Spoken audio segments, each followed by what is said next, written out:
Almost every budget travel video tells the exact same thing.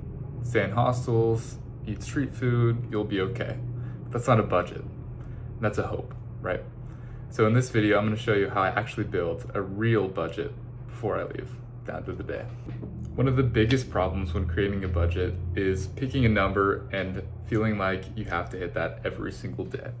So for example, a flat daily number of $50 a day sounds simple, but it falls apart quickly when you have a bunch of activities that cost $50 in themselves, not including your accommodation, right? So some days you're in a $15 hostel eating street foods, and other days you're on a ferry paying a permit, and you're in a city where just a hostel bed costs $40, $50, $60.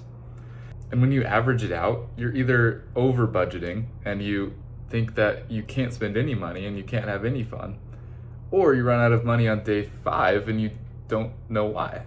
If you really want to stay in a budget, the route matters first. So you can't budget a trip that you haven't routed yet.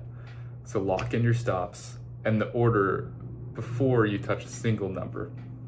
And so the logistics here drive the cost more than almost anything else. And so one of the strategies here is to price the lodging per stop, not per the whole trip.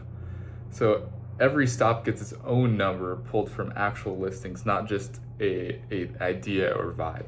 So I would look up 2 to 3 real places per stop, use the average, not the cheapest one you can find, because that might not always be realistic. Another strategy I would do is to separate the recurring costs from random spike costs. So for example, food and local transport, that's gonna happen every day. You can average that out and add it to your budget. But once in a trip, ferries, permits, unsplurged dinner, a multi-day trek, those are things that are not gonna happen all the time. And when you budget them individually, it lets you actually see how much you're spending. Some things aren't flexible at all either, right? There's a ferry that runs once per day that you have to go on to get to your next destination. And there's a bus that sells out in the high season. You want to price those in first because those are non-negotiables, right? So if you price those in and you see you can't afford this trip, then you got to pick another destination, right? So that's just one thing to keep in mind. Another thing is you're likely to go over your budget. It's hard to stick to a budget sometimes, and that's not just saying, I'll make this budget and then I'll prepare 10% more just in case.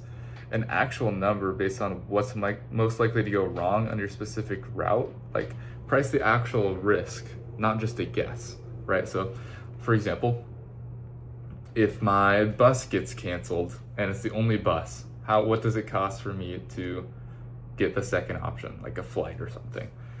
Price that in, make sure you know all the possibilities that you're getting into before you commit to that. When you do it this way, you don't just get one number, you get a real day-by-day plan where you already know which days are expensive, which are cheap, where the actual risk is, where you can spend a little more money. So that's the difference between hoping your money lasts and knowing it will.